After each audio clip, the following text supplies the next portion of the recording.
Selanjutnya kita akan mendengarkan opening speech dari Ibu Fitria Yuningtyas selaku Kepala Program Studi Ilmu Komunikasi. Kepada Ibu Fitria dipersilakan.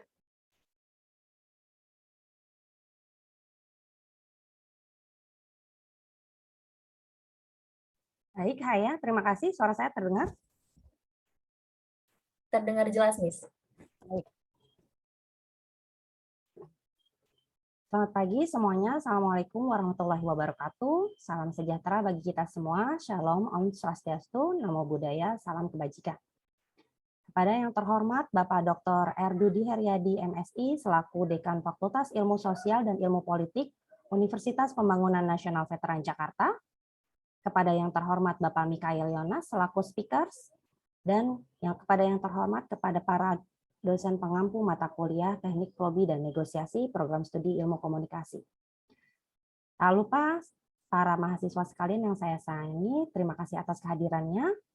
Saya dengan Dr. Fitria Yuningtyas selaku Kepala Program Studi Ilmu Komunikasi, sekaligus juga salah satu dosen pengampu mata kuliah Teknik Lobby dan Negosiasi mewakili Fakultas Ilmu Sosial dan Ilmu Politik Universitas Pembangunan Nasional Veteran Jakarta akan membuka kuliah tamu mata kuliah Teknik Lobby dan Negosiasi Program Studi Ilmu Komunikasi. Diharapkan kita akan mendapatkan banyak sekali insight dari speakers kita hari ini, yaitu Bapak Mikael Yonas di acara How to Dealing with People. Kepada para mahasiswa yang saya sayangi, silakan untuk mendengarkan dengan baik webinar hari ini di kuliah tamu mata kuliah Teknik Lobby dan Negosiasi. Kita akan menggunakan ini sedikit nanti untuk UAS ya, sedikit bocoran. Jadi dimohon kehadirannya dan juga dimohon untuk dapat selalu menyalakan atau selalu on cam. Demikian kata pembuka dari saya. Saya kembalikan kepada Haya. Terima kasih. Baik, terima kasih kepada Ibu Fitri atas sambutannya. Melangkah ke acara utama kita, yaitu pemaparan materi tentang lobby dan negosiasi dengan judul How to Dealing with People, yang akan dipandu oleh Kak Gustiana Sabrina selaku moderator. Namun sebelumnya, saya akan membacakan secara singkat CV dari narasumber kita. Baik, beliau memiliki nama lengkap Mikael Yonas, namun lebih sering dan lebih akrab dipanggil Koh Yonas. Lahir pada 13 Maret 1985, beliau merupakan seorang pemimpin proyek profesional yang memiliki 14 tahun lebih pengalaman dalam manajemen proyek dan operasi, pengembangan bisnis, manajemen lini produk, dan rekayasa di seluruh wilayah Asia Pasifik. Beberapa pengalaman yang dimiliki Koh Yonas antara lain menjadi koordinator pusat antara tim transformasi digital dan unit bisnis, melaksanakan proyek, memastikan kualitas proyek, mengelola tim proyek yang beragam, mengelola komunikasi, melakukan pengadaan dan mengelola pemangku kepentingan, serta masih banyak lagi. Baik, kita akan memasuki sesi pemaparan materi, namun sebelumnya diinformasikan kepada kakak-kakak sekalian bahwa di akhir nanti akan ada sesi tanya-jawab. Untuk itu dipersilakan untuk menyiapkan pertanyaan-pertanyaannya untuk ditanyakan di akhir nanti. Mungkin langsung aja kita dengarkan pemaparan dari Koh Yonas yang akan dipandu oleh moderator kita. Kepada Kak Tia, dipersilakan. Assalamualaikum warahmatullahi wabarakatuh. Selamat pagi semuanya. Terima kasih kepada Saudari Haya yang telah mempersilahkan saya. Pertama-tama yang saya hormati Dekan Visipmen Veteran Jakarta, Dr. Didi Heriadi. Yang saya hormati Ibu Dr. Fitri Yuningtyas selaku Ketua Program Studi Ilmu Komunikasi UPN Veteran Jakarta. Yang saya hormati narasumber kita hari ini, Bapak Mikael Yonas. Yang saya hormati tim dosen mata kuliah Teknik Lobby dan Negosiasi yang sudah hadir pada hari ini, dan kemudian teman-teman mahasiswa yang hadir pada hari ini ya. Hari ini saya Gustiana Sabrina akan memandu jalannya diskusi kita pada hari ini yang bertema How to Dealing with People ya. Jadi nanti tadi udah disampaikan sama Saudari Haya bahwa nantinya akan ada sesi tanya jawab kepada teman-teman mahasiswa yang ingin bertanya, dipersilakan nanti ya. Baik, untuk sekarang Saya persilakan kepada narasumber kita, Bapak Michael Yonas, untuk memaparkan materinya kepada kami semua pada hari ini. Kepada Bapak Michael Yonas, dipersilahkan. Oke, terima kasih. Saya coba share screen dulu ya.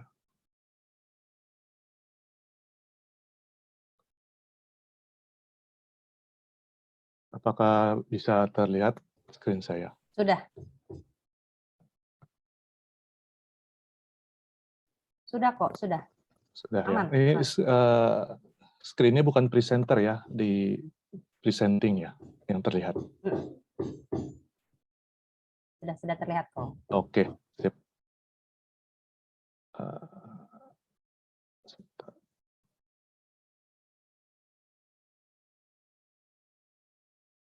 Oke. Terima kasih sebelumnya. Selamat pagi semuanya. Untuk khususnya untuk Ibu Fitria yang sudah mengundang saya untuk bisa menjadi speaker ya, dan segenap jajaran Universitas Pembangunan Veteran Jakarta. Ya, terima kasih kesempatannya. Saat ini saya akan meng-share sedikit ya, lebih ke sharing sebenarnya atau webinar. Saya bukan dari akademisi, jujur saya lebih ke praktisi. Jadi saya akan sharing sedikit mengenai how to dealing with people. Kalau misalkan ada pertanyaan atau apapun mungkin boleh ditanyakan di saat itu juga atau ya disimpan di later stage ya. Jadi sedikit perkenalan, nama saya Michael Yonas atau sering dipanggil Yonas. Saat ini saya menjabat posisi sebagai senior digital project lead di instansi bernama PTT Global Chemical. PTT Global Chemical itu istilahnya kalau di sini itu kayak Pertamina-nya Thailand lah ya. Jadi saya diberikan kesempatan dipercayai sebagai digital project lead. Saat ini saya sudah bekerja sekitar 4 tahunan di PTT Global Chemical. Saya start karir saya dari company bernama Weatherford. Ya, ini adalah sebuah perusahaan oil and gas contractor. Saya move to Baker Hughes, and then saat ini saya juga diberikan kesempatan lagi untuk menjadi project lead di perusahaan yang sekarang. Ya. 14 tahun, sekitar 14 tahun, 15 tahun pengalaman saya di dunia oil and gas, petrochemical, berkecimpung di dunia operation, business development, sales, sampai saat ini saya lebih ke megang handle project ya, project management, dealing with people, dealing with customer, dealing with vendor, segala macam, the engineering ya. Saya sudah kurang lebih 10 tahun lah jump back and forward Jakarta, sekitar region ini. Jadi kurang lebih memakan waktu kurang lebih 15 tahunan, 14 tahunan, tapi ya di situ-situ juga di oil and gas, tapi ya itulah. Kenapa topik ini menjadi penting ya? Saya jujur bukan lulusan dari komunikasi. Ya. Background saya sebenarnya mechanical, mesin. Tapi seiring jalannya waktu, menurut saya dealing with people itu merupakan topik yang sangat penting ya. Yang pertama, kenapa? Karena ya dealing with people itu ada di mana-mana, di keluarga, di pertemanan, di kampus, di dunia percintaan, di pasar, di mana-mana, you name it lah. Dan khususnya juga di dalam job dan karir ya, dalam dunia kerja tentunya dealing with people itu ya udah pasti ada gitu ya. Dan masalahnya lagi yang menurut saya kenapa penting, difficult people juga di mana-mana, entah itu di family, dan menurut saya audiens yang paling sulit itu anak. Gimana caranya kita bisa membuat mereka mengerti ya, atau menginterpretasikan apa yang kita mau dan menurut gitu ya. Dan ini masalah-masalah yang ada, yang umum ketika kita dealing sama people. entah itu people-nya nggak mengerti, entah orang itu nggak bisa menerima, atau entah itu orang nggak benar-benar ada gitu ya, engage sama kita. Di situ masalahnya. Jadinya dealing with people itu sangat penting menurut saya. Sedikit theoretical, ini mungkin sebuah model ya, model komunikasi yang diperkenalkan oleh seorang engineer bernama Claude Shannon tahun 1948. Dia memodelkan sebuah komunikasi yang bernama Shannon-Weaver model. Komunikasi itu terdiri dari information source, sumber informasi itu sendiri, ada resipien, ada verb-nya, mentransmisikan dari informasi itu sendiri, ada channel untuk mentransmisikan informasi sampai ke mereception, mendecode apa yang diinformasikan kan. Ini model sederhana lah, mungkin semua juga udah tahu. Dan masalahnya nggak cuma segampang itu, noise terhadap sumber yang akan kita informasikan juga ada di situ, gitulah. Itu bisa menginterfere transmisi komunikasi, gitu. Entah itu dari internal, entah itu dari eksternal, entah itu dari nggak matching antara subjek dengan objek, nggak matching antara topik yang akan didiskusikan, macam-macam lah, ada noise gitu. Itu yang membuat transmisi komunikasi menginterfere kita gitu ya. Tapi si Mr. Shannon ini juga memformulasikan sebenarnya bisa disimplifikasi dengan yang namanya persuasion, ya, dengan yang namanya persuasion. Di sini persuasion lebih ke di dalam bisnis persuasion itu lebih ke menginfluensi atau meyakinkan, membuat orang yakin terhadap sesuatu objek gitu ya, terhadap sesuatu barang, entah itu entity, entah itu produk, entah itu solusi, apapun itu. Saya mengutip definisi dari persuasi itu sendiri dari profesor, dari seorang associate professor di Universitas Macquarie University, Profesor Lawrence Eng. Jadi communication itu menurut saya ada dua gitu, secara garis besar lah ya, secara garis besar. Entah itu kita mesti balik dulu, apa sih intensi kita, apa sih maksud kita mengkomunikasikan sesuatu gitu ya. Entah itu untuk memberitahu for information atau meyakinkan seseorang gitu ya, membuat orang influence terhadap sesuatu yang kita ingin tawarkan atau yang ingin kita, orang itu mau mengikuti apa yang kita mau, sampai kurang lebih seperti itulah ya. Jadi ya kita mesti tanya dulu, apa sih intensi kita, maksud kita untuk menyampaikan komunikasi itu. Gitu. Jadi ini sangat penting. Kalau misalkan untuk komunikasi ya udah, mungkin presentasi ya nggak perlu lah, kita cuma kasih tahu aja ini for your information. Ini produknya, kita memiliki suatu fitur produk baru di dalam perjalanan product development kita, itu untuk menginformasikan doang kan. Tapi kalau untuk meyakinkan, nah itu kita berbicara di ranah persuasion ya. Nah, secara garis besar teknik-teknik persuasive communication itu ada banyak, ada ratusan mungkin ribuan gitu. Tapi saya ngambil dari Dr. Robert Cialdini, dia seorang psikologis ya, American researcher, psikologis. Menurut saya ini ada 6 prinsip yang universal lah, yang sangat down to earth, yang saya sering banget aplikasikan dalam proses karir saya juga gitu ya. Entah itu dalam kerjaan atau dalam dunia bisnis atau bahkan dalam keluarga gitu, dalam sosial. Menurut saya ini 6 prinsip yang menurut Dr. Robert Cialdini dia sudah memformulasikan, menurut saya ini applicable banget gitu menurut saya. Prinsip yang pertama itu reciprocity, atau mungkin bahasa kerennya di kita apa ya, timbal balik lah ya. Lakukanlah sesuatu, lakukanlah something yang kamu mau orang lain lakukan kepada kamu gitu kan.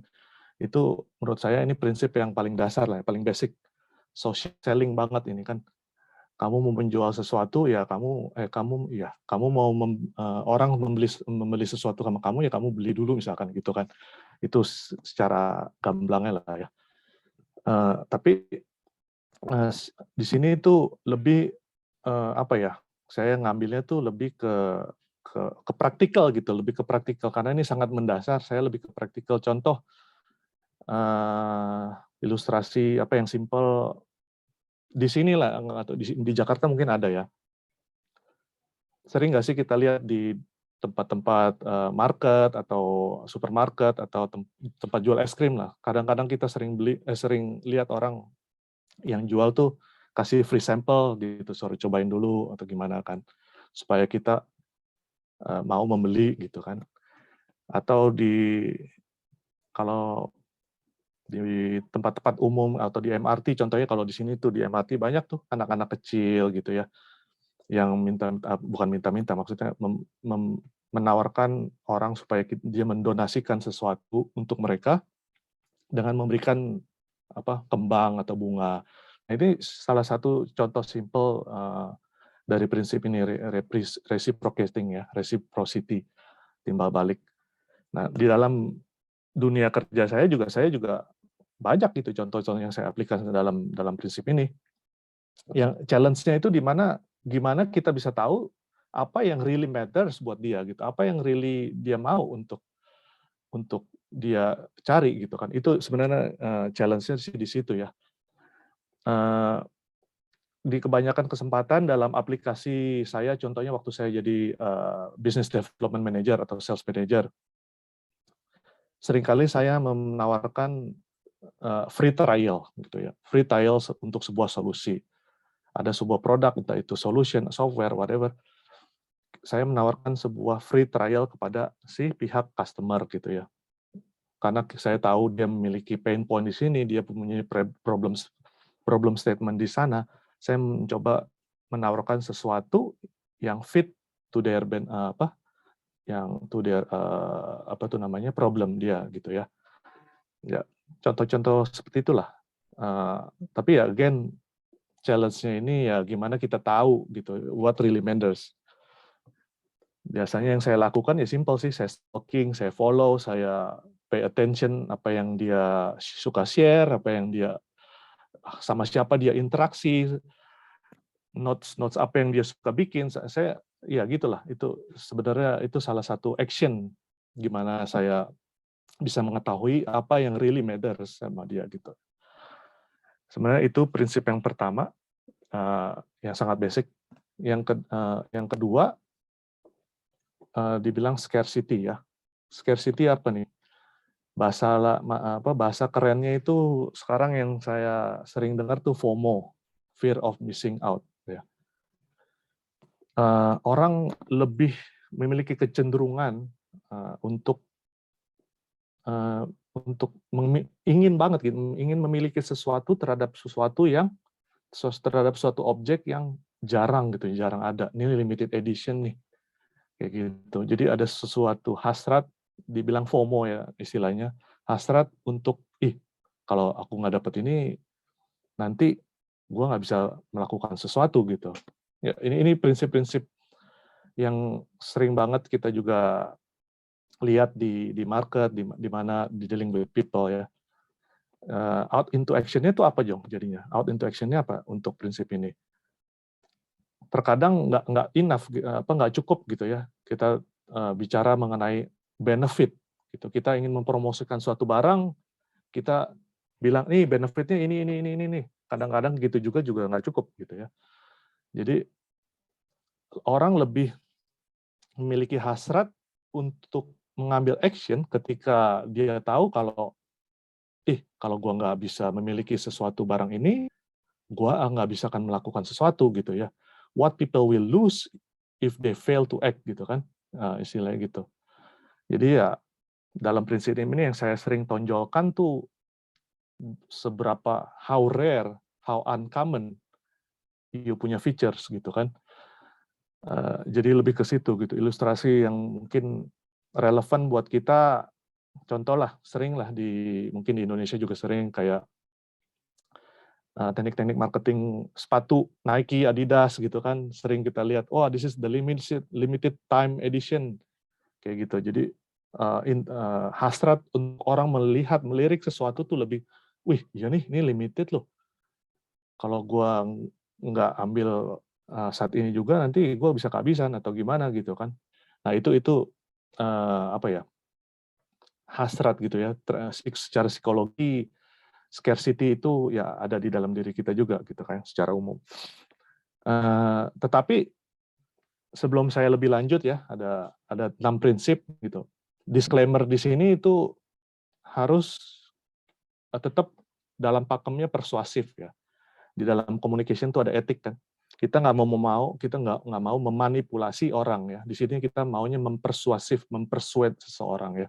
Jadi etik-etik itu tetap etik dalam kode etik dalam komunikasi tetap ya, secara disclaimer tetap ada. Jadi kita nggak mau, oh ini limited edition, tapi padahal bukan gitu kan. Ya, kita juga nggak mau segitu, itu namanya memanipulasi, bukan persuasif gitu kan. Contoh yang saya lakukan waktu itu, saya juga pernah saya menghandle suatu produk gitu ya. Saya jadi koordinator, saya juga menjadi business development untuk suatu barang, dibilangnya Red Eye gitu ya. Nama barangnya Red Eye, itu kayak suatu instrumen untuk memeasure kandungan water dalam minyak gitulah istilahnya. Yang saya tonjolkan yaitu saat itu kebetulan memang Red Eye ini satu-satunya barang yang memiliki teknologi infrared saat itu ya. Ada kelebihannya kenapa memakai infrared, begini. Jadi saya tonjolkan itu gitu. The first and only, and then this is the why you need to have this one, right? This is the thing that I want my customer to have this one.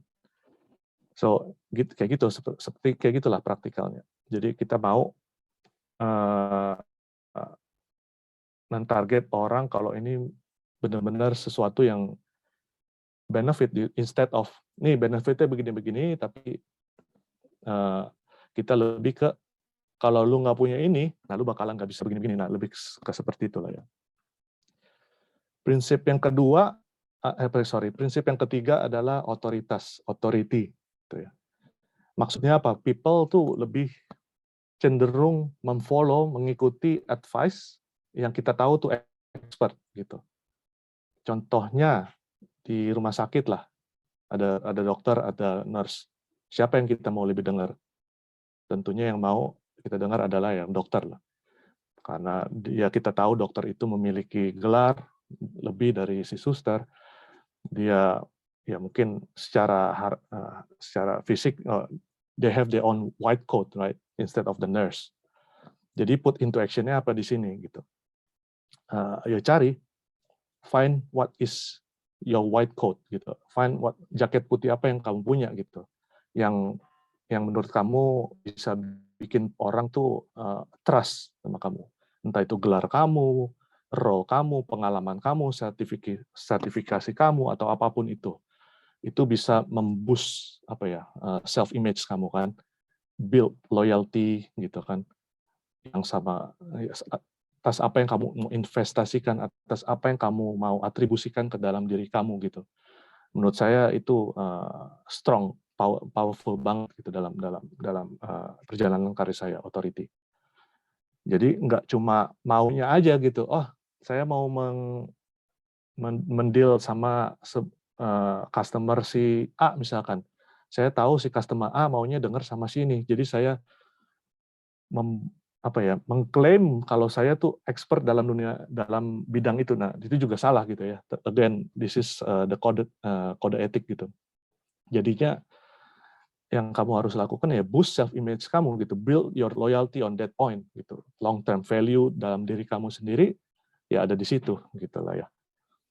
Masalahnya gimana dong kalau saya tuh anak mesin, saya tuh bukan anak elektronik, saya nggak ngerti yang namanya elektronik kayak gitu. Nah itu kembali lagi buat saya, gimana trik kamu mendelegasikan, kamu kan nggak menjual one on one gitu kan, dalam dunia kerja kamu ada sebuah objek, entah itu service kamu, entah itu produk dari kantor perusahaan kamu atau apapun itu juga, ya kamu bisa mendelegasikan siapa sih yang expert di dalam company kita dalam hal tersebut gitu. Kurang lebih seperti itulah ya. Itu mengenai otoritas. Jadi highlight kredensial kamu tuh apa sih? Reward yang pernah kamu dapetin apa? Success story apa yang kamu bisa convey kepada orang yang audience kamu gitu ya. Cari high ranking story about you gitu. Itu triknya sih saya. Dalam dunia sales saya juga waktu itu mungkin dalam domain expertise saya mungkin lebih ke sesuatu barang, tapi saya coba gali high ranking story apa terhadap produk objek yang saya akan jual, yang akan bisa membuat audiens saya itu ngedengerin saya gitu. Jadi lebih ke situ ya. Yang keempat, prinsip yang keempat adalah konsistensi gitu ya. Hasrat orang untuk melihat seseorang lain gitu ya, yang konsisten itu lebih, kalau misalkan di sini kita bicara integritas actually. Kalau kita memiliki sesosok orang yang memiliki integritas yang tinggi, oh apa yang dia ngomong sama yang dia sifat, apa yang dia keluarin tuh sama gitu. Kecenderungan orang untuk mengikuti, untuk memfollow tuh lebih tinggi gitu. Jadi di sini tuh bicara sebenarnya komitmen, tapi bukan dalam arti komitmen yang besar atau gimana, jangan yang muluk-muluk dulu maksudnya. Makanya dibilang konsisten kan. Konsisten is for me buat saya konsisten itu adalah melakukan sebuah komitmen piece by piece, small commitments, but incrementally you do it all along the way, right? Terus gitu. Itu yang membuat secara psikologi orang memiliki tendensi untuk mengikuti kita gitu. Contoh kecil apa ya? Pernah nggak sih kita disuruh ngisi survei gitu, survei sebuah form atau apa? Kalau kita keburu ngelihat isi formnya itu, wih banyak banget nih isian yang harus kita isi. Secara psikologi orang akan melihat, males terlalu banyak yang harus diisi. Nah, terkadang saya menggunakan prinsip ini tuh untuk kayak misalkan dalam tolong dong feedback gitu kan. Di dalam diri kita tuh ada tuh list feedback apa yang kita mau dari orang itu gitu. Terlalu banyak, jadinya saya biasanya ya satu persatu gitu ya. Pertama tolong isi namanya gimana, ceritanya gini dulu. Oh, kita go to that point. And then the next stage, and then the next step, and the end of the day, you can get what you want, right? You can get all what information that you need from these people to fill, right? Nah, contoh-contoh seperti itulah. Jadi sebenarnya ini lebih ke konsistensi untuk melakukan sesuatu yang incrementally at the point that is not like a big thing, langsung something like that. Orang langsung keburu pergi gitu kalau ngelihat seperti itu. Tapi keyword di sini ya tetap harus konsisten menjalani itu. Yang kelima itu liking, ya, I like you gitu kan. People prefer to say to people they like. If I like you, I tend to follow what you did. Right? So, prinsip normal social proof also ini. Sering kita dengar teman-teman kita lah, gue beli barang nih soalnya teman gue juga beli, katanya begini. Nah itu ada trust, ada like, because kita close sama dia, kita tahu gimana-gimananya dia setiap hari, jadinya kita beli gitu ya. Itu lebih ke situ sih. People like people that, people tend to like that people see frequently actually, right? Bukan dalam arti knocking at the door every time gitu, tapi lebih ke gimana caranya kita bisa membuat saya memposisikan diri sebagai sales manager, gimana saya bisa ada di posisi liking-nya si audiens saya gitu ya. Jadinya yang biasanya saya lakukan tuh frekuensi, atau ini sangkut pautnya sama proses sebelumnya, prinsip sebelumnya itu. Konsisten, gimana saya bisa secara konsisten ada di depan dia gitu, bukan berarti ganggu, annoying, lu kenapa sih di sini tiap hari lu teleponin gue, bukan itu ya. Di sini maksudnya lebih ke how you position to be in place where you can be seen gitu. Be part of the group, you can engage with them, something like that gitu ya. Bukan selalu annoying atau apa gitu.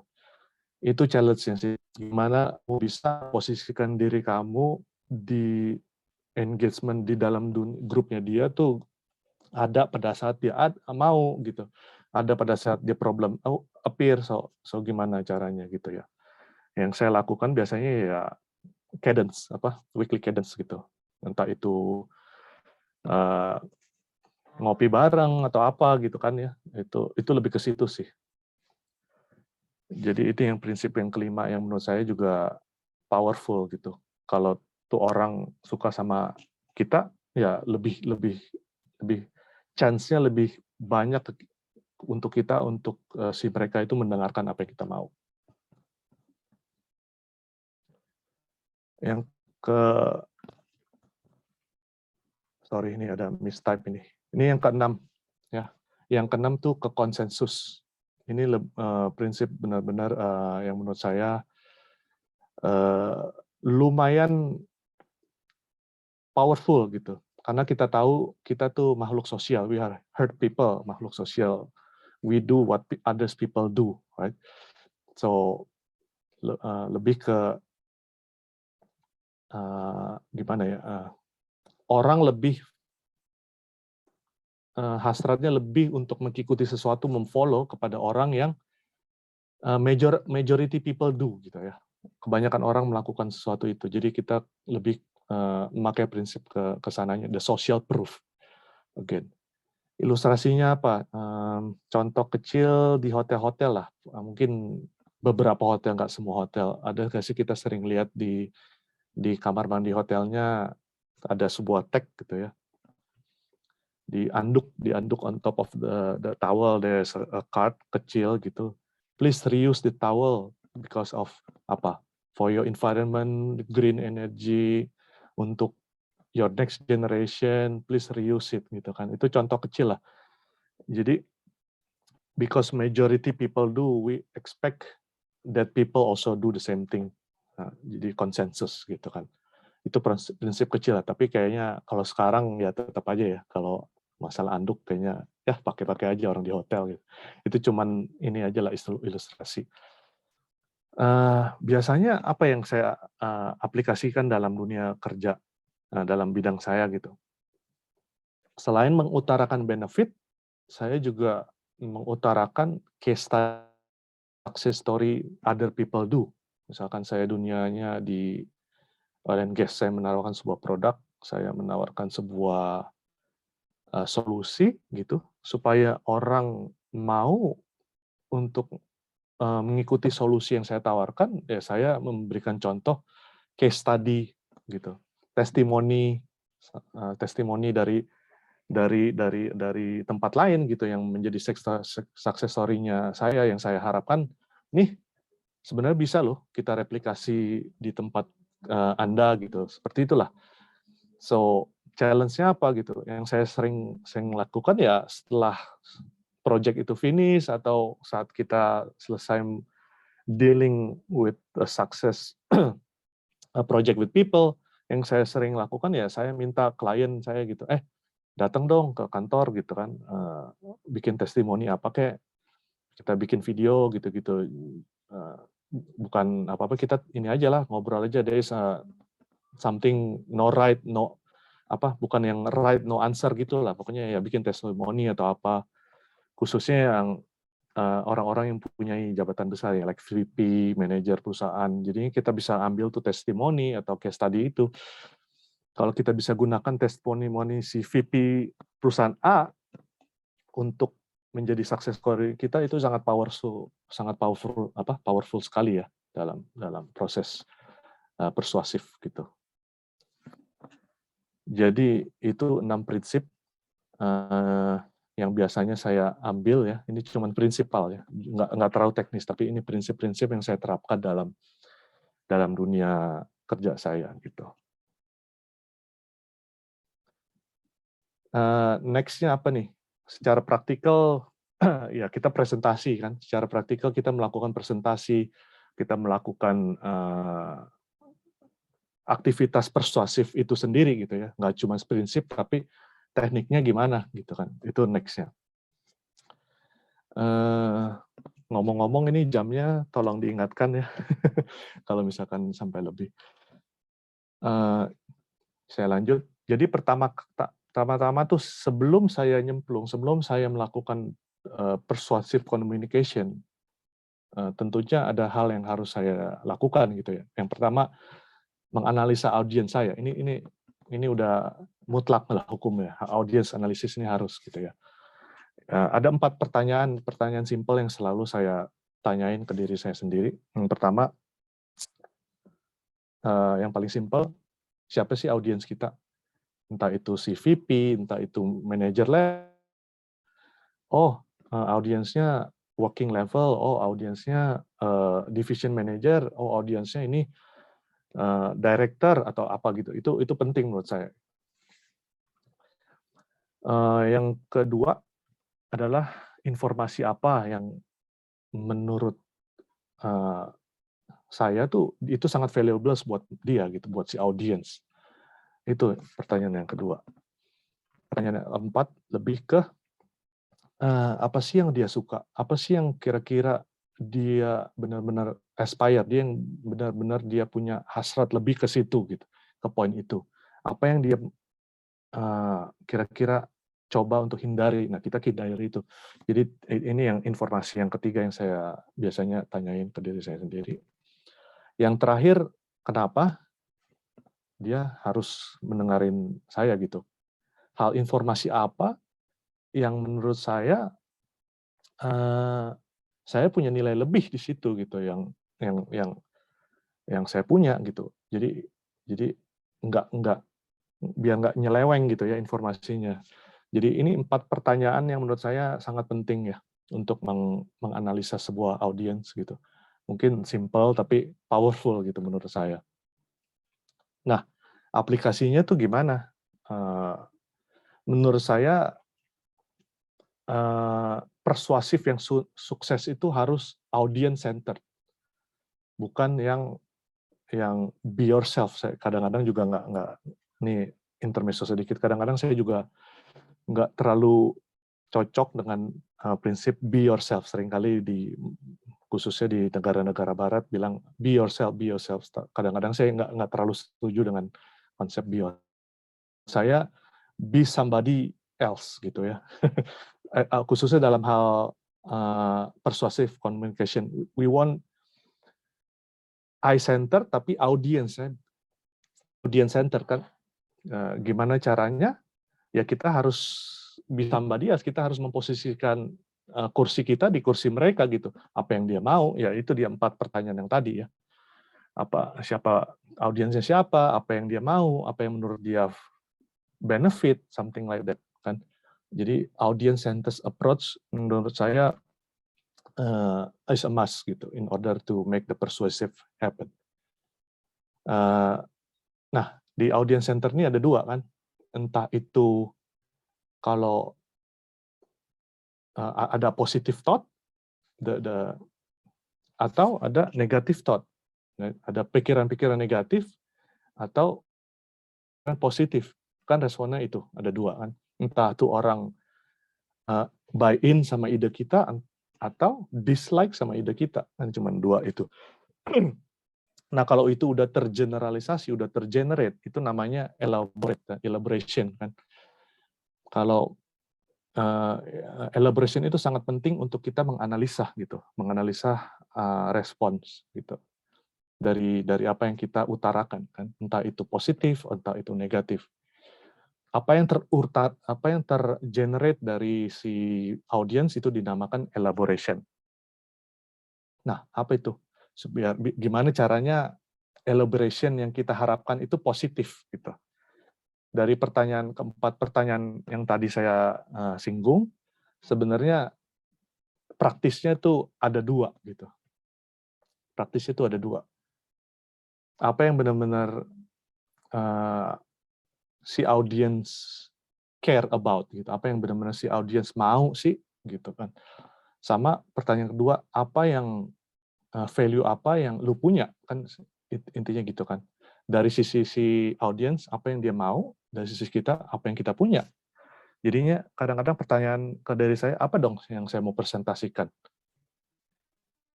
Ya, yang kita presentasikan harus yang matching dengan mereka gitu kan. Di overlap ini, di intersepsi inilah, di area-area inilah informasi-informasi yang harus saya siapkan, konten-konten yang saya harus create, yang saya harus siapkan untuk di deliver ke audiens saya gitu. Jangan kita, oh saya expert di A nih, tapi si audiensnya dia nggak mau, ngapain gue punya A gitu kan? It's not my value for A. Kita nggak perlu utarain itu. Walaupun kamu hebat di dalam you are good at A, but if the audience don't want the value of A, that you don't need to say it. Right? So inilah di intersepsi ini yang saya biasanya persiapkan gitu ya. Jadi kalau saya ulang, pertama tanyain ke diri kamu sendiri apa yang kamu punya gitu, what value yang kamu punya, what expertise yang kamu punya, and then you ask, what do you think the audiences care about? Kalau kamu intersepsikan itu, yaitu the commonalities in between itu yang kamu persiapin gitu. Nah, gimana caranya sekarang pertanyaannya, gimana dong kita tahu kalau si audience itu buy-in? Gimana elaborasinya itu kita tahu positif atau negatif gitu ya. Reading the audience is very important menurut saya. Waktu saya mempresentasikan sebuah produk atau mempresentasikan sebuah objek, reading the audience is very important. Menurut saya ada tiga hal yang kita bisa baca dari audience kan. Yang paling gampang adalah verbal. Oh, saya setuju sama kamu nih, ini benar kayak gini-gini. Oh, saya nggak setuju, soalnya ini jelek kayak gini. Itu kan verbal ya, sangat obvious gitu. Yang kedua tuh non-verbal. Oh, dan dia nodding, dia smile, dia ngangguk-ngangguk atau apa, itu non-verbal. Kita bisa baca gitu. Nah, terkadang kita nggak tahu, ada unconscious elaboration yang kita nggak tahu tuh, yang masih di dalam surface lah, itu nggak out of the surface. Ini bisa juga kita simpulkan dari pertanyaan-pertanyaan ya. Kadang-kadang mereka mempertanyakan sesuatu terhadap sebuah concern, ya kita bisa baca dari situ juga. Kita bisa tahu audiens kita dari jenis pertanyaan yang dia utarain gitu. Secara umum ada dua gitu ya. The question after the presentation or during the presentation, like how, gimana sih kita melakukan ini, and then gimana cara kita melakukan, apa yang harus kita lakukan next gitu. Itu lebih ke, menurut saya tuh pertanyaan-pertanyaan yang implementational gitu, yang ada next action-nya. Artinya dia ada positif gitu, ada positive engagement. Dia kayaknya buy-in nih sama kita, sama ide kita. Jadi pertanyaan-pertanyaan ini yang positif gitu ya. Ada sinyal gitu. Kayaknya ini memberikan sinyal kalau audiens tuh terinspirasi sama kita, sama apa yang kita utarain gitu, untuk melakukan action selanjutnya. Kurang lebih seperti itulah contoh-contoh pertanyaan. Atau di satu sisi kita sering dengar pertanyaan lebih ke banyak ke, dalam tanda kutip, ke why question gitu. Kenapa begini? Kenapa begitu? Itu lebih ke pertanyaan yang menurut saya kecenderungannya lebih ke argumen gitu ya. Artinya dia belum yakin nih sama apa yang kita utarain gitu kan. Itu tiga hal ya sebenarnya. Secara praktis, secara cepat kita bisa ngerti audiens kita tuh responnya kayak gimana terhadap something yang kita utarain gitu. Jadi secara singkat aja, saya mau summarize sedikit untuk hal ini. The first thing first is how you make the audience centered, right? Kita nggak mau eye centered tapi audience centered-nya. Biasanya saya pakai 4 pertanyaan dulu untuk mengobservasi, untuk cari tahu nih siapa sih orang yang akan saya presentasikan, and so on gitu ya. Itu sangat penting untuk mengunderstand mengerti audiens kita itu need-nya apa, value yang dia mau tuh apa. Jadinya intinya kita bisa provide valuable presentation buat dia gitu ya, bukan buat aku tapi buat dia gitu, buat mereka, buat di audience, buat si audience. Yang yang keempat lebih ke respon ya. Yang terakhir tuh respon. Accepting message atau dislike or anything, apakah ada yang perlu kita follow up atau yang ini udah nih kita next further to the next action or still need to do the follow up gitu ya. Excuse me. Sorry. Jadi inilah secara teknik step-step yang saya sering lakukan gitu, yang saya terapkan dalam pekerjaan aku gitu. Nah, ada beberapa tips gitu ya. Ada beberapa tips yang menurut saya ya, ini menurut saya ya lumayan membantu saya gitu.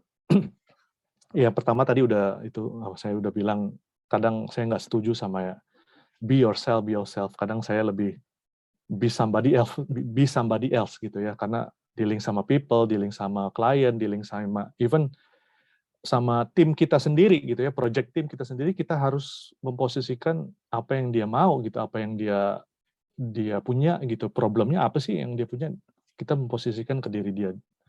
Kalau kita ngerti value yang dia mau apa, ya kita lebih mudah untuk ini loh begini. Jadi itu prinsip yang pertama. Bukan prinsip yang pertama apa ya? Itu kepercayaan aja ya sebenarnya. Yang prinsip yang pertama, don't take it personally. Dalam communication, don't ever take it as a personal business gitu ya.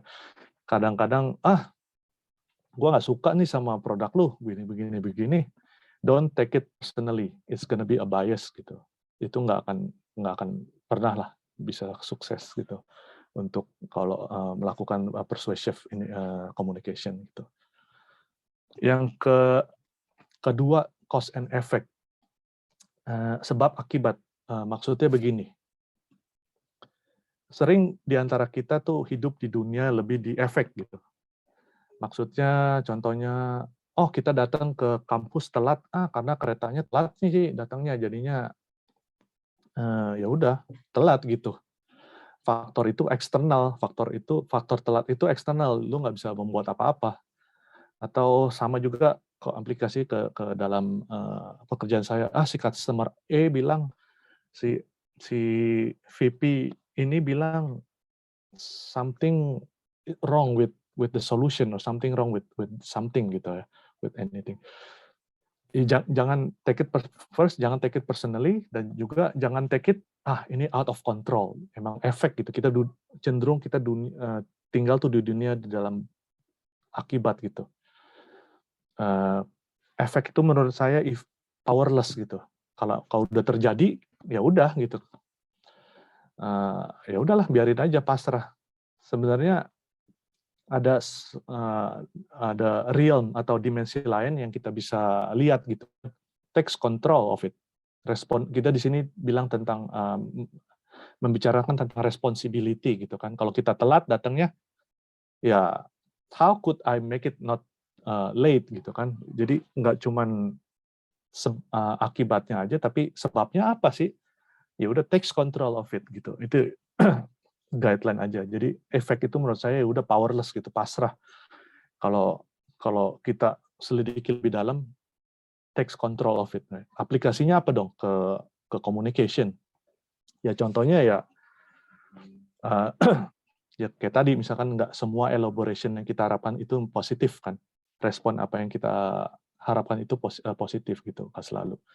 Jadinya kita berusaha mencari tahu how could I change the interaction, even the situation, right? to make the different outcome gitu. Jadinya takes control of it. Try. It's an iterative. Kadang-kadang communication itu nggak magic. Nih gini. Oke, ngerti. Nggak mungkin itu.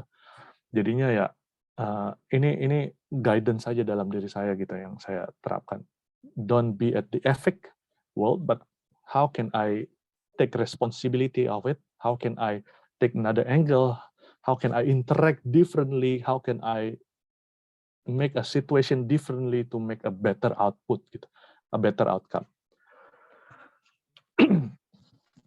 Yang ketiga, sebenarnya menurut saya people, the person, aplikasi ke diri saya lah. Saya merasa lebih sukses menginfluence people, lebih sukses menegotiate sama people, kalau kamu tuh bisa fleksibel gitu, lebih fleksibel terhadap sebuah sistem yang kamu akan jalankan di dalam sebuah objek yang kamu akan jalankan gitu ya. Maksudnya gimana? Kadang saya ngelihat ada senior saya lah, contoh senior saya, dia tuh seorang very technical person in term of engineering. Dia sangat detail, spesifik ke instrumentasi gitu ya. Dia nggak ada background skill of communication and on everything, tapi dia kemana-mana tuh bisa nyambung gitu. Ngobrol sama si VP bisa nyambung, ngobrol sama si teknisi bisa nyambung, ngobrol sama, even di kantor ngobrol sama OB tuh dia OB apa? Ya bukan OB, apa sih? Ya OB lah, office boy gitu. Bisa nyambung juga, deket gitu. Saya tanya ke dia, wah gimana aku bisa deket kayak gitu-gitu? Ya fleksibel aja bro katanya. Kalau ngomong sama VP ya beda gitu kan. So itu memang guidance aja sih, gimana caranya kita bisa deket ke orang. Be somebody else, again, be somebody else, not be yourself. Kalau be yourself ya kamu ya itu aja gitu. Padahal kan kita harus komunikasi terhadap orang yang audiens kita kan beda-beda gitu kan. Jadi prinsipnya itu. Understand the context caranya. Konteksnya apa sih? Ngomong ke siapa gitu. Speak with their language then. I mean, bukan secara harfiah ya. Kalau sama orang Thailand ngomong Thailand ya kalau bisa bagus lah. Kalau sama bukan itu konteksnya, maksudnya konteks di sini itu apa yang kita diskusikan gitu ya. Jadi understanding the context and speak their language. Yang kedua, apa yang kamu akan lebih ke step small by small gitu. Once kamu tahu apa yang dia suka, kamu bisa ya perlahan-lahan deketin dia gitu, nggak langsung jembreng gitu kan. Weh, gue punya, lu lagi sakit kayak gini-gini ya, gue punya ini nih, obat gini-gini, wah orang pasti nggak akan mau gitu kan. Ya satu persatu gitu, one step at a time gitu kan. Ngerti dulu apa sih dia kenapa, gitu-gitu. It takes time, sometimes it takes time. Tapi menurut saya orang yang punya fleksibilitas yang tinggi itu kecenderungan suksesnya lebih tinggi ya dalam mengkomunikasikan sesuatu.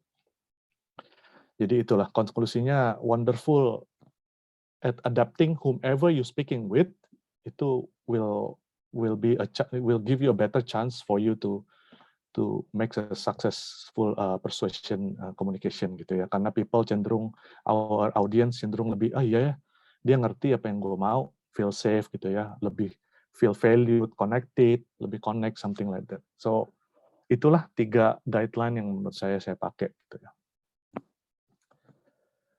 Mungkin yang terakhir ya, mungkin udah mau jam 9, saya agak cepat sedikit. Ini yang terakhir, ini temanya tentang apa yang kamu bisa tahu gitu. Gimana kamu bisa tahu kalau seseorang tuh udah terinfluence. Tadi kan respon aja ya. Kalau tadi kan kita bicara respon sesaat kayak gitu kan. Oh dia ini nih, dia engage, oh dia nggak engage kayak gitu. Nah ini lebih ke long term gitu. Gimana kamu caranya tahu tuh si people tuh udah terinfluence sama kita gitu ya. Saya yang akan saya lakukan adalah saya akan cari tahu value-nya dia. Value. Kalau dilihat di poin paling bawah itu ada namanya value. Itu yang harus saya cari tahu gitu. Behavior people tuh ada 4 menurut saya. Saya ilustrasikan kayak pohon lah. Yang paling kelihatan obvious tuh behavior, sikap dia ya. Very obvious, easy to see, kelihatan banget kalau misalkan orang lagi ngambek atau apa kan kelihatan banget. Itu behavior, the leaf. Daunnya kelihatan gitu. Yang kedua tuh another level, branch, attitude. Attitude-nya ya masih sedikit kelihatan tapi kadang-kadang nggak terlihat, tapi dia masih kelihatan sebenarnya. Jadi attitude itu juga sangat terlihat gitu. Dari attitude itu sangat penting untuk mengetahui belief-nya, kepercayaannya gitu, kepercayaannya mereka gitu ya. Saya ilustrasikan tuh bukan branch-nya, itu batangnya gitu kan. Batangnya sangat solid gitu kan. Belief-nya sangat solid. Belief seseorang itu sangat solid. Seperti ilustrasi kecil, ilustrasi gampangnya agama lah ya. Agama itu our belief kan. Tapi yang kita pengen tahu bukan belief-nya sebenarnya kan, value-nya Tuhan ya. Apa values dari keagamaan itu sendiri yang kita benar-benar menjadi pondasi kan, change the values of it. The value is everything for our belief, for our attitude, for our behavior. Itu semua ada di atas kelihatan. Yang kita nggak kelihatan tuh value-nya. Nah, gimana dong kita bisa tahu value-nya seseorang tuh apa? Ya persisten gitu. Pertama-tama ya persisten. Ada beberapa prinsip yang saya udah utarain, ya kita tetap konsisten, tetap make the communication going, make the correlation going, something like that kan. Tetap we need to be persistent until we can get to the root gitu kan. Praktisnya apa? Praktisnya saya selalu pakai satu pertanyaan lah sebenarnya. Apa sih yang penting buat kamu? Apalagi yang penting buat kamu? Apalagi yang penting buat kamu? Apalagi yang penting? Ya utaranya terus, nggak selalu harus di dalam waktu yang sama kan. Ini kan take times, persistency. Jadinya sampai itu yang saya lakuin gitu ya. Persistently, consistently, do incrementally gitu kan. Ini sangat membantu buat saya tuh mengetahui value apa yang orang itu punya gitu ya. Nggak dalam saat itu juga sih, nggak instan gitu. Tapi ini tahu lah. Ini nggak ekspres kayak gitu ya. Tapi ini sangat membantu gitu. Secara nggak sadar juga mereka juga ada sesuatu yang mungkin kita nggak tahu dan dia juga nggak tahu gitu untuk diutarakin secara nggak langsung. Kita juga bisa membantu dia, si audiens itu mengutarakan apa yang secara unconscious dia bisa sebutin gitu.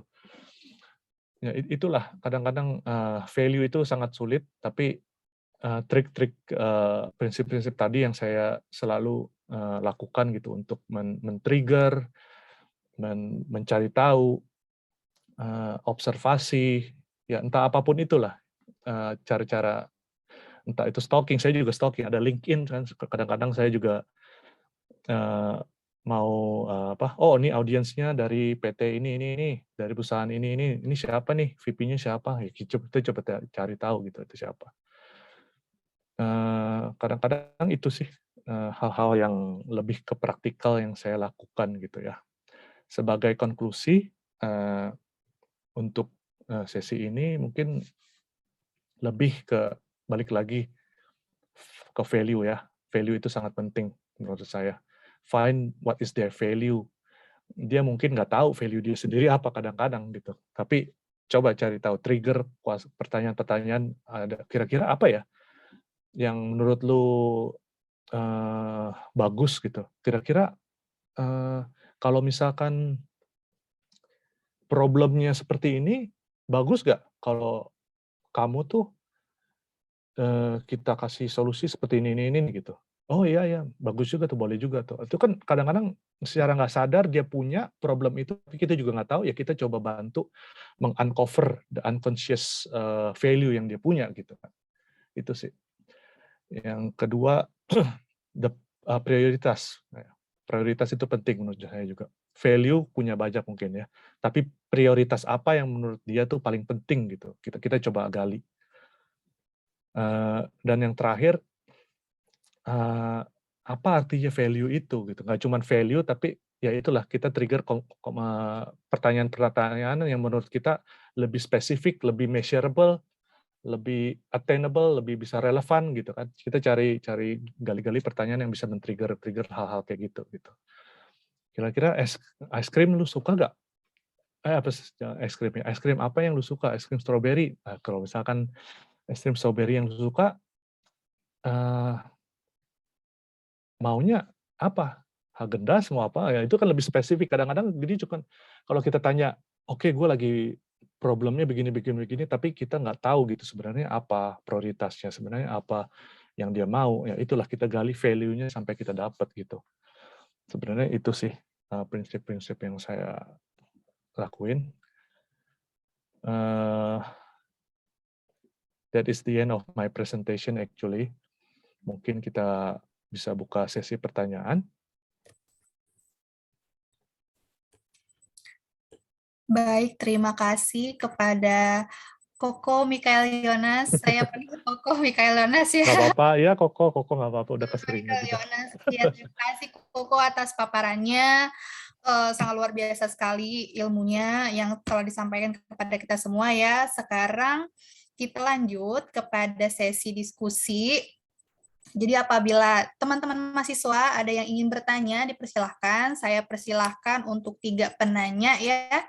Nanti boleh on cam gitu ya, on cam, kemudian perkenalkan diri ya. Kemudian sebutkan pertanyaannya. Dipersilahkan kepada teman-teman mahasiswa apabila ada yang ingin bertanya.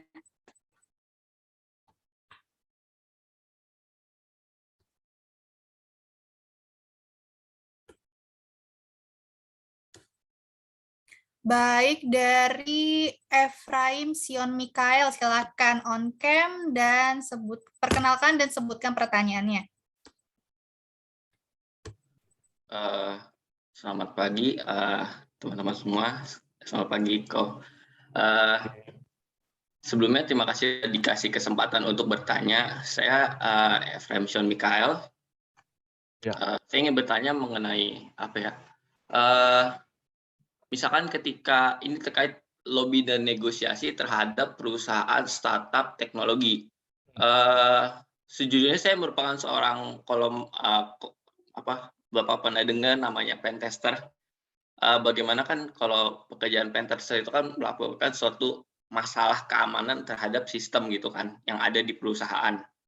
Nah, terkadang gitu kalau misalkan di perusahaan tertentu, misalkan dalam negeri ataupun luar negeri, misalkan ketika saya menemukan sesuatu permasalahan dalam aplikasi mereka, saya ingin melaporkannya. Dan biasanya perusahaan tersebut mempunyai website yang mana website tersebut memiliki customer service, dan ketika kita melapor ke customer service, akan diteruskan kepada tim. Nah, tapi terkadang masalahnya di sini bahwa saya sering mengalami ketika saya menghubungi ke customer service dan diteruskan ke tim, terkadang tim ini nggak meneruskan lagi ke pimpinan untuk lebih dibahas lebih lanjut gitu kan. Sementara sesuatu yang ingin saya laporkan ini bersifat penting dan sangat mempengaruhi perusahaan karena bisa mengancam perusahaan gitu. Nah, kemudian saya sempat karena ini berdasarkan pengalaman saya sempat bingung dan bertanya kepada rekan-rekan saya komunitas gitu. Jadi kami ada komunitas dan beberapa orang di situ menyarankan agar saya merich CTO dari perusahaan tersebut, Chief Technology Officer, karena ini terkait dengan aplikasi gitu kan. Nah, yang ingin saya tanyakan, apakah langkah tersebut apabila dikaitkan dengan teori maupun etika lobby dan negosiasi, apakah hal tersebut dengan menghubungi pimpinan suatu perusahaan itu merupakan hal yang tepat atau mungkin ada cara lain yang mungkin lebih tepat gitu.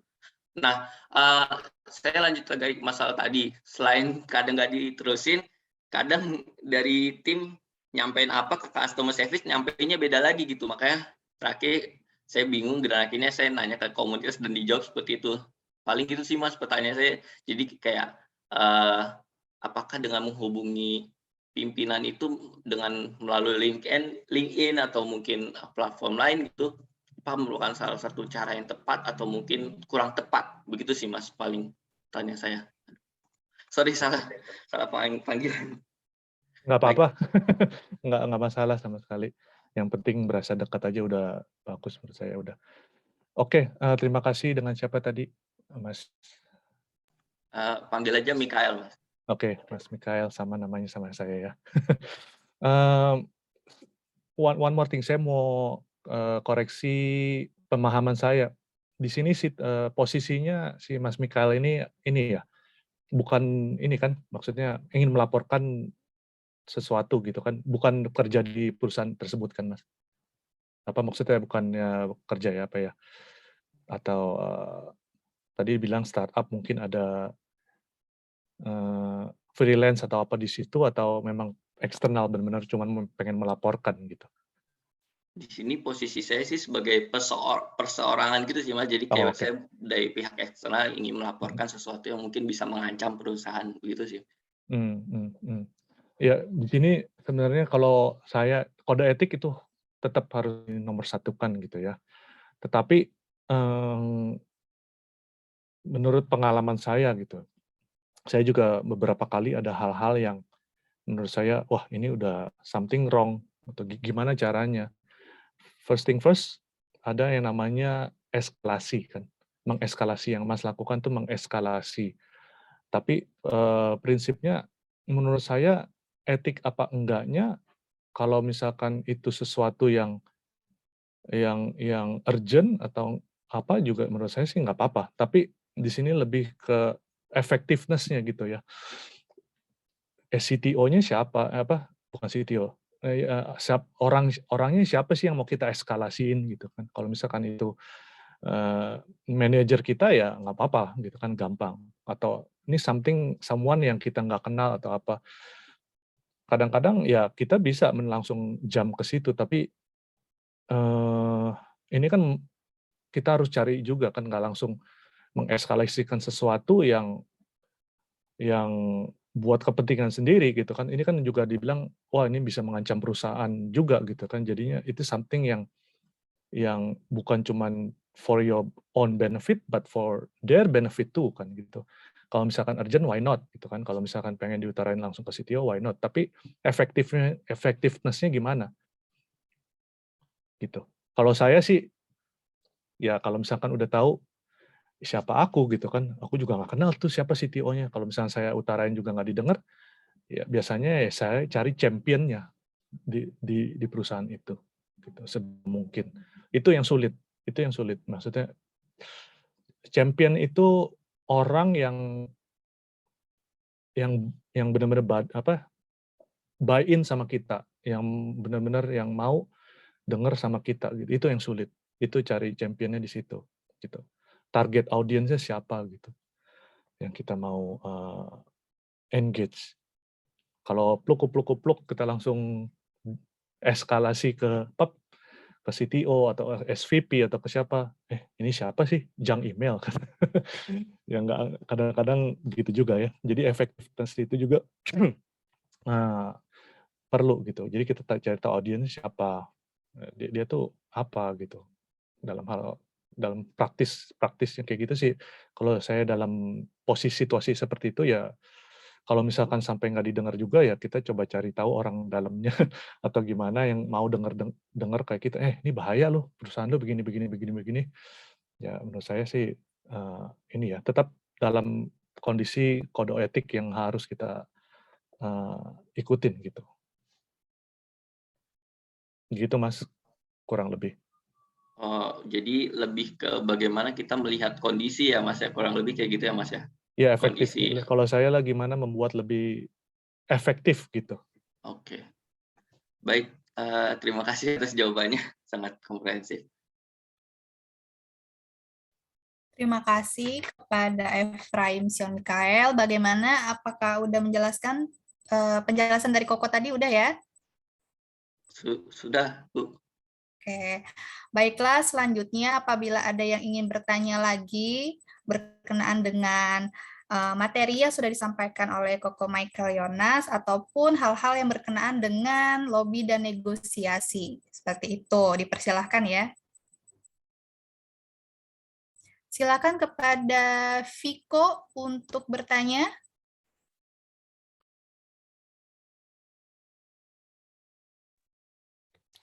Oke, makasih Kak Tia untuk kesempatannya. Halo Kok, aku mau bertanya. Tadi kan Koko ada bilang ya soal apa namanya, kalau berhubungan dengan audiens atau orang lain gitu kan, Koko tuh lebih setuju kalau kita menjadi orang lain, bukan jadi diri sendiri. Nah, kalau misalkan kayak gitu kasusnya, dan ketika kita berhadapan dengan orang lain, tapi kita menyesuaikan dia, ada nggak sih kok hal yang bisa kita tonjolkan dari diri kita sendiri gitu kan? Karena tadi apa ya, untuk perspektifnya itu lebih kepada menjadi diri orang lain gitu kan, kok bukan jadi diri sendiri. Yang membedakan kita dengan orang lain itu jadinya apa tuh kok? Terima kasih kok. Pertanyaannya ada 2 ya, kalau nggak salah. Yang pertama, yang membedakan kita sama orang lain, yang kedua, apa yang bisa kita posisikan untuk orang itu kalau kita beda gitu kan ya.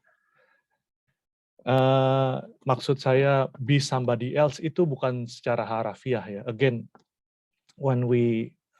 ketika saya bilang menjadi orang lain itu, kita mencoba memposisikan diri di kursinya dia gitu. Maksudnya kita sebagai audience gitu.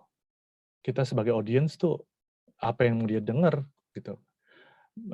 Kita bukan misalkan lah manajer atasan kita mau mempresentasikan sebuah approval sebuah project atau apa, kita coba tahu siapa sih si audiens kita. Ya kita udah tahu itu manajer, hal-hal apa aja yang kira-kira si manajer itu mau didengerin, yang kira-kira manajer itu mau dengar gitu dari kita. Nggak mungkin kita misalkan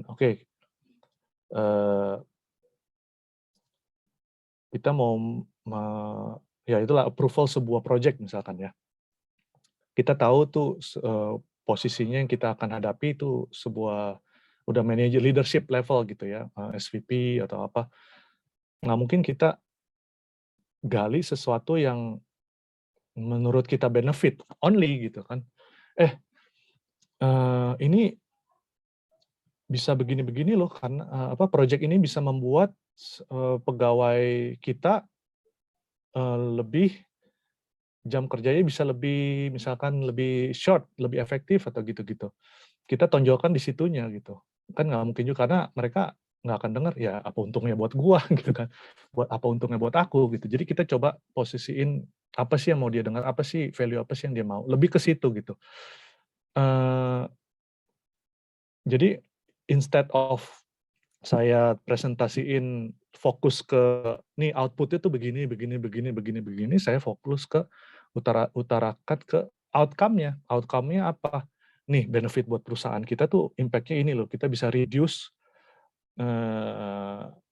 man hour saving dari si pegawai ini, gajinya bisa bukan dari gaji, dia bisa lebih efektif kerja ke sebuah bidang tertentu dan lebihnya itu kita bisa pakai sebagai cost reduction. Jadi ada kayak lebih lebih ke dollar value, entah itu financial benefit atau non financial benefit.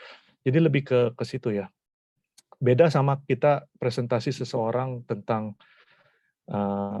project ke misalkan ke klien gitu atau ya klien kita atau jangan klien lah, tim kita sendiri. Ini loh project ini begini, buat perusahaan tuh bisa membuat perusahaan itu untung secara berapa dolar gini. Hah, terus buat apa gue dengerin itu gitu kan? Itu kan nggak sesuai juga. Jadi lebih ke mix and match-nya apa sih yang dia mau denger gitu.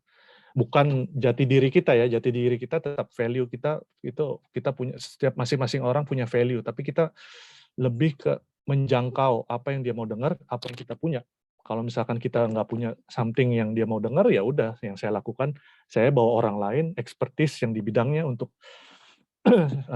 saya tonjolkan ke audiens saya gitu. Kurang lebih seperti itu sih. Apakah menjawab? Oh, pertanyaan yang kedua ya tadi ya, yang bedanya ya. Ya pasti masing-masing orang ya beda ya. Value saya sama value orang itu something yang yang nggak bisa iniin lah ya, nggak bisa di touch. Tapi yang kita mau, kita pengen tahu value-nya itu apa. Kita posisiin, oh value-nya dia tuh ini, ya udah kita fokus di itu. Kita punyanya ini, ya udah kita fokus di situ. Udah klop, ya kita fokus di situ gitu. Lebih ke situ sih. Oke, berarti intinya itu lebih kepada elaborasi ya kok. Jadi misalkan kita punya value atas diri kita sendiri, tapi kita juga sorot gimana sih, apa sih yang diinginkan sama orang di luar kita gitu. Jadi bisa dapat hasil yang maksimal gitu. Iya, lebih ke next action-nya apa gitu kan. Biar kita engage, biar elaborate-nya tadi dibilang positif gitu kan. Nggak apa ya, bukan memposisikan kalau gue punya value, gue mesti jadi dia, and then we present as him or as her. Bukan. Maksudnya saya mencoba memposisikan diri ke pihak audiens, apa yang mau dia dengar aja gitu. Jadi kita bisa tahu problem statement-nya dia apa, pain point-nya apa, segala. Lebih ke situ sih. Ya. Baik kok, terima kasih banyak atas jawabannya. Terima kasih. Terima kasih kepada Viko yang udah bertanya. Semoga bisa menjelaskan ya apa yang udah dijelaskan sama Koko Yonas ya. Oke, terima kasih. Kemudian ada lagi teman-teman mahasiswa yang ingin bertanya? Dipersilakan.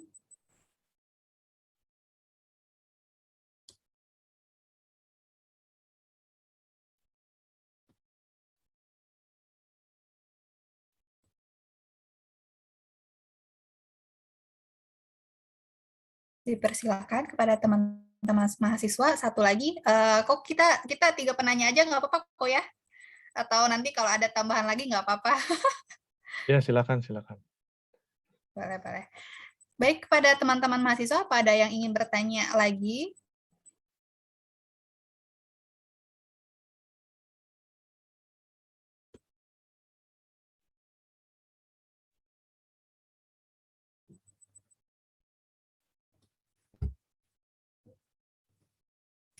Apakah ada yang mau bertanya? Dipersilahkan. Satu penanya lagi.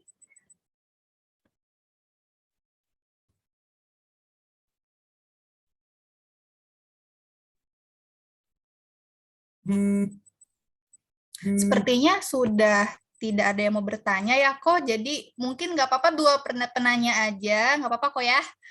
Ya, nggak apa-apa. Oke, sip. Berarti cukup 2 aja. Baik, jadi pada intinya mungkin tadi saya sudah meng-highlight beberapa poin gitu ya kok ya dari paparan Koko Yonas, bahwa kita sebagai sebagai somebody atau someone gitu harus mencari tahu seperti apa value dari klien kita gitu ya. Kemudian kita juga harus mencari apa hal-hal yang diprioritaskan oleh audiens kita gitu ya. Jadi kita harus cari, tadi kata Ko Yonas, kita harus bisa stalking gitu ya, cari background seperti apa klien kita gitu kan.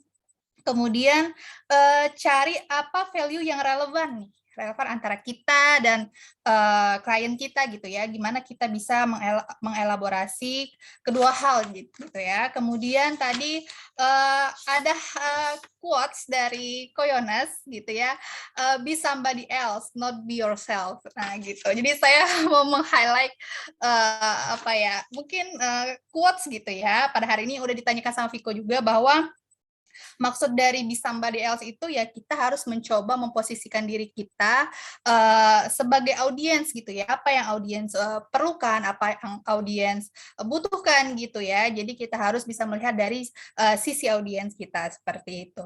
Baik, terima kasih Koko Michael Yonas yang sudah memberikan paparan kepada kami semua hari ini gitu ya. Semoga kita bisa berkolaborasi lagi di lain waktu ya Ko ya. Boleh ya? Silakan. Terima kasih juga kepada teman-teman mahasiswa yang udah bertanya. Semoga apa yang udah dipaparkan oleh Ko Michael Yonas bisa kita terapkan gitu ya ke dalam kehidupan kita sehari-hari dan nantinya di pertemuan perkuliahan kita selanjutnya dalam mata kuliah Teknik Lobi dan Negosiasi. Terima kasih, saya Gustiana Sabarina, pamit. Saya kembalikan kepada MC, Saudari Haya, dipersilahkan. Baik, terima kasih Katia, terima kasih juga Ko Yonas atas materinya dan sharing-sharing pengalamannya yang pastinya luar biasa banget. Nah, baik teman-teman semua, dengan berakhirnya sesi tanya jawab tadi, maka berakhir pula webinar kita pada pagi hari ini. Terima kasih saya ucapkan kepada Ko Yonas atas ilmu dan pengalamannya yang telah dibagikan. Terima kasih juga kepada Bapak Ibu dosen yang telah menyempatkan waktu untuk hadir, serta kakak-kakak mata kuliah Teknik Lobi dan Negosiasi yang sangat antusias nih buat mendengarkan dan juga bertanya. Mungkin sebelum kita akhiri pertemuan kita hari ini, boleh dokumentasi dulu kali ya. Jadi buat kakak-kakak sekalian yang belum on cam, boleh nih on cam dulu, kita mau dokumentasi.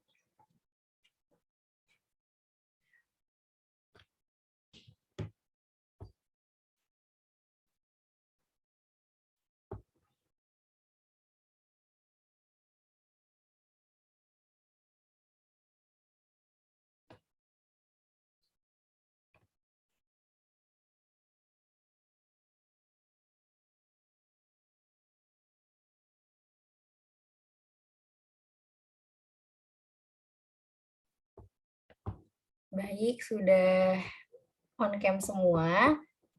Mungkin aku nanti screenshot-nya sampai yang on cam aja ya, Miss. Oke, mungkin bisa dibantu dari operatornya ya yang screenshot. Aku hitung ya, 1, 2, 3. Oke, baik. Lanjut ke slide kedua. Sebentar.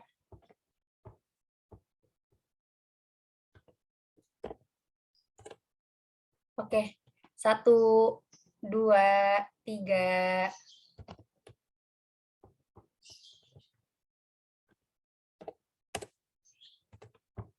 Oke, lanjut ke slide ketiga. 1, 2, 3. Oke, slide keempat. 1, 2, 3. Baik, karena udah nih yang slide kelima dan keenamnya udah kosong, mungkin udah ya kita sampai slide 4 aja. Haya, maaf, boleh foto salam bela negara? Oh, boleh banget nih. Biar dia tahu. Di slide pertama aja atau semua slide juga nih, Miss? Boleh, terserah ya. Oke, kita di slide pertama aja ya, satu slide aja. Salam bela negara gimana nih? Contohin dong, Miss. Iya, kayak gitu kok. Jadi kita kepalin tangannya biar semangat gitu loh. Oke. Mungkin Kak Ica bisa dibantu foto ya. Oke. 1, 2, 3. Baik, terima kasih Koko, terima kasih Koko. Thank you, sama-sama. Koko Yonas. Terima kasih. Teman-teman jangan keluar dulu ya, pas Koko keluar. Oke, keluar dulu kalau gitu. Oke, terima kasih Koko Terima atas kasih. kehadirannya, bermanfaat sekali buat kami semua. Sehat selalu di bukan Bangkok, apa sebutannya sekarang? Bungte Pahanakon. Nah, oke, siap. Itulah ya. Baik teman-teman, semoga hari ini kita mendapatkan ilmu yang sangat bermanfaat ya di mata kuliah ini. Terima kasih juga atas kehadiran Koko, terutama juga untuk moderator yang kece banget, MC-nya juga nggak kalah kece, Ada lagi satu lagi saya ngeliat tuh yang C, depannya C, cantik. Hairunisa Zempi sudah hadir di sini. Kak Ica, terima kasih kehadirannya. Sekali lagi terima kasih Koko. Kalau Koko Thank mau you. meninggalkan Zoom-nya dipersilahkan. Terima kasih. Oke, terima kasih semuanya. Saya mohon izin dulu kalau